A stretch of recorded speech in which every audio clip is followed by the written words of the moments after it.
On this week's weekly video fishing forecast, I have the info and video release of the record blackfish that was landed earlier this week. I continue my knot tying instruction with the dropper loop and a few reports from around the island, all here at thefisherman.com. The fishing news is sponsored by these fine partners.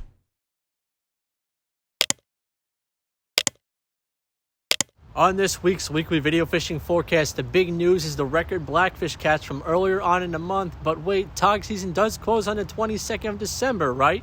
Indeed, it is correct, but for commercial rod and reel fishing, the season is still open, and that caught and weighed fish tipped the scales at 23.15 pounds, and it would have been a pending state record if it was caught during the recreational season.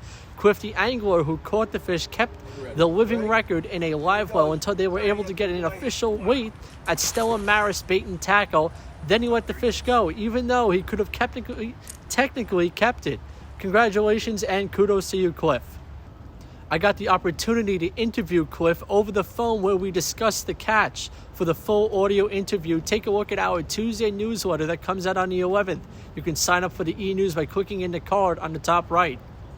The 2021 season was a special one for many of us, filled with many great fishing trips. Us at the Fisherman magazine want to see some of your best catches from the 2021 season. Please send them to my email at mbroderick@thefisherman.com for a potential feature in the magazine or one of our social media channels. And for those who are traveling this winter, don't forget to send in those destination fishing pictures too. We love to see what the viewers are fishing for during the winter season, like Brian Romke of Islip, who caught this 46-inch snook on Sanibel Island in Florida on a light tackle telescopic traveling rod with 6-pound test while surrounded by alligators, of course. The battle lasted for over 20 minutes and he released the snook unharmed. Nice job, Brian. I hope you all enjoyed my quick tutorial on how to tie the uni to uni knot last week. If you missed that, click on the card in the top right to view the segment. The next installment in our knot tying series is the dropper loop. This knot is perfect for making bait rigs or attaching a teaser to your line. If you do any sort of bottom fishing, bait fishing, one knot that you really should know how to tie is the dropper loop. It's an easy knot that you can attach hooks to, and it takes a matter of seconds to tie. I'm going to show you guys how to tie it here. I'm tying it with 50-pound fluorocarbon.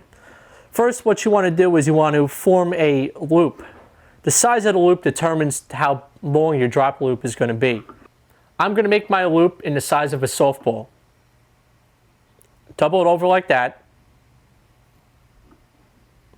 Next, what I'm going to do is I'm going to twist these two lines 1, 2, 3, 4 times. Remember to keep this open. Now, what I'm going to do is I'm going to grab this line, and this is where you have to use your mouth.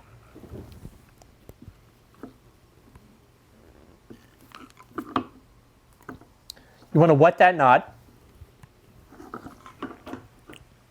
and cinch down tight.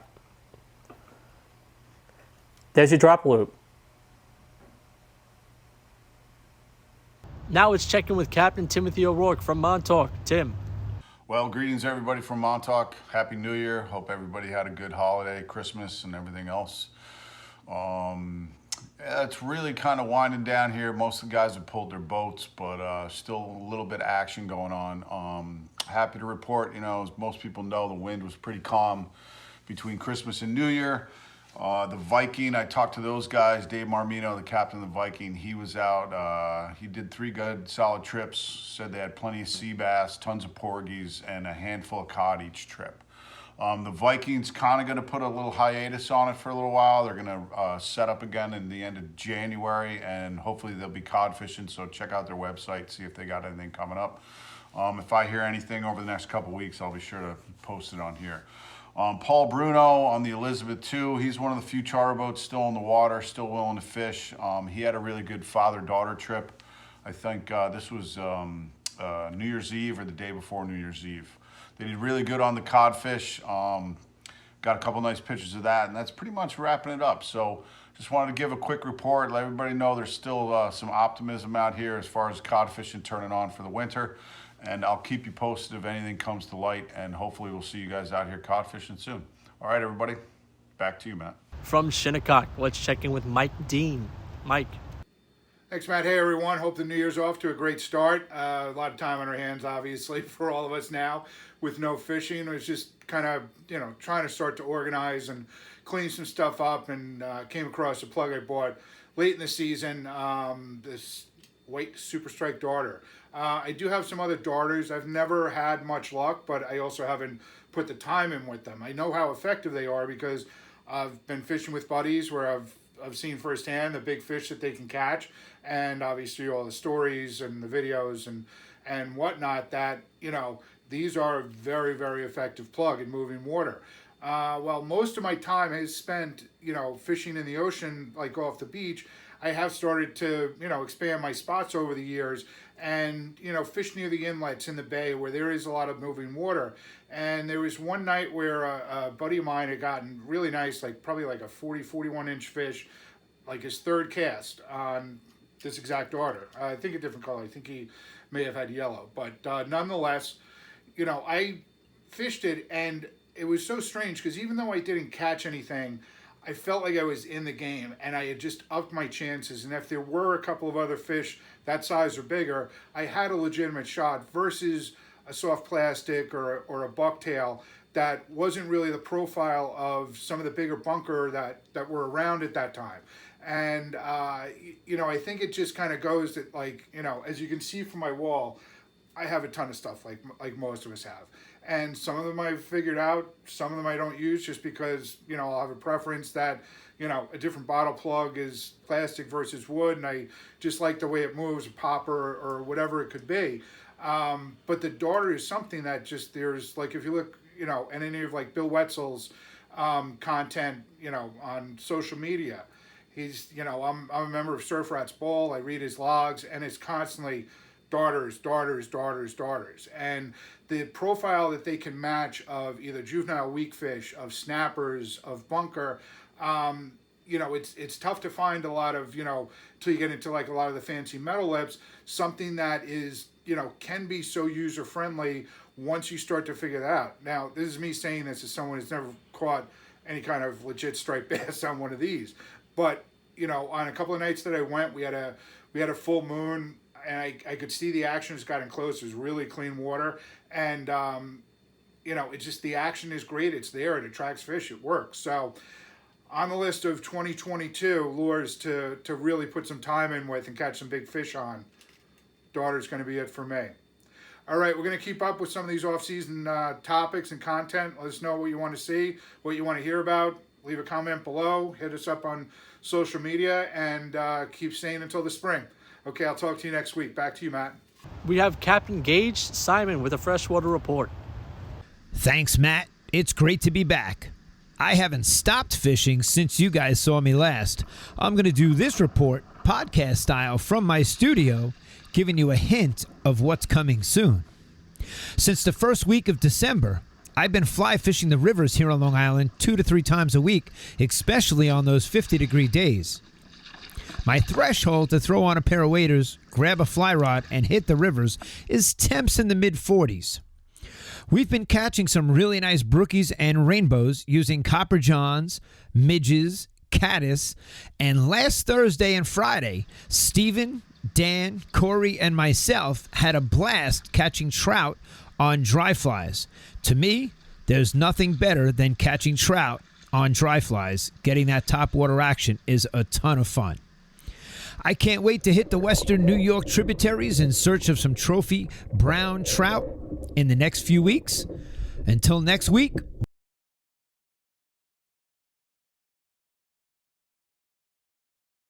Let's check in with Paul McCain from River Bay Outfitters.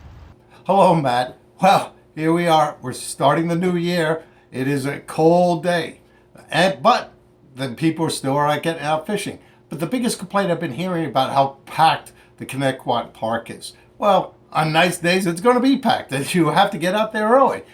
Go fish when the weather isn't quite as nice. That river fishes well all year. I've been hearing guys that have been putting their time in have been doing very well. Newbies, they're struggling. They're getting fish, but they have to work for them. But it's a learning experience. Now, if you really want to go fishing and you just can't go to the park, well, there is a lot of options here on Long Island. First of all, go fish the Connecticut below Sunrise Highway. That's Bubbles Falls and Rattlesnake Creek. Those are open all year, and they're fishing well now. Go if you want to go fish the Carmen's River. Well, the park is closed, but you can go fish the tidal section. The tidal section is really doing well. That's below Montauk Highway. If you want, go up and fish the Nessequak. By outside on Jericho Turnpike, outside the park, you can fish White's Pool and just below the bridge. Like I said, there is a lot. Hey, give the Carl's River a try. You'll be surprised. You can also go fish the ponds. As long as they're not frozen, the pickerel are extremely interested in flies. Myself, I'm going to fish the Westchester area and the Connecticut area all winter long. But on really nasty days, what am I doing? I'm going to be tying flies. I love tying flies. It's a great time of year to do this. It's a great time to learn. Now, if you want to learn, go on River Bay Outfitters website and check out our classes that we're doing by Zoom or in person. They're reasonably priced, and you'll have a great time doing it, and you'll fill your boxes. I will tell you, you will never save money tying flies, but that's not the point. You'll be able to tie the fly you want, you'll be able to tie the fly that will catch fish, and you might even come up with a new pattern. But that's what I'm going to be doing. So until next week, tie lines, everybody. From Northport, we have Mark McGowan from Cow Harbor Bait and Tackle. Hey, thanks, Matt. Listen, not a whole lot going on, but Happy New Year to everybody out there. I hope you're feeling healthy. We're going to be open the shop all winter long, except on Sundays, Mondays. We chill out. We get our heads together on things, go out to spend some family time together. So come and visit us. It doesn't look like there's going to be too many fishing shows coming on, with exception we're going to be out with Montauk Surfcasters Association with them. I believe that's in February. You go to their Facebook page or their website to check it out. Other than that, we're not going to be at the Ward Melville fishing show, but we're available. You should come on down to the shop, wear your mask, say hello, and we'll just kick it up. Always feel free to stop by and have your questions. Bring your service work, your reels, your rods. You got questions, and again, for the do-it-yourselfers, we have a lot of components out there. So I'll try to kick up some videos here and there, maybe a little for your DUI crowd. No, the DYI crowd, right? That's fantastic. So listen, we're having a lot of fun at the shop, as you can see. And until next week, I bid you all peace and tight lines. Raul Ortiz, the urban angler, checks in. Raul. Fishing is still okay here in the Western Long Island Sound. I've been fishing in Manhattan, Queens, and the Bronx, Brooklyn. All these areas seem to have been producing fish. All schoolies, anything from 15-inch to about 35. And occasionally you can catch an overslot fish if you put in the time.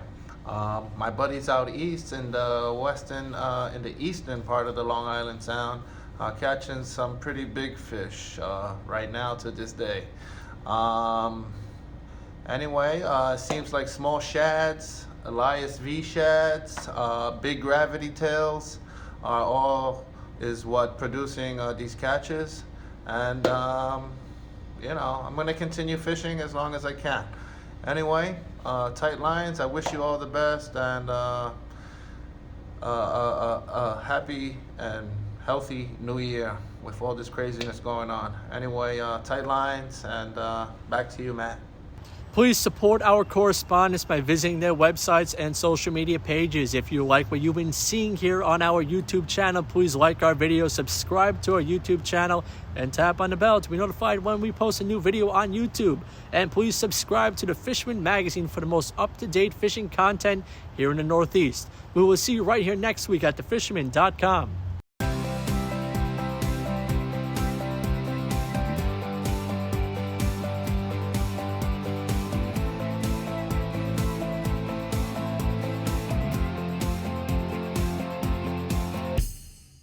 Steigercraft boats, built by people who fish our waters. Serious anglers choose Steigercraft for their 40 years of boat building experience right here in the Northeast and Mid-Atlantic. Visit steigercraft.com for a dealer near you.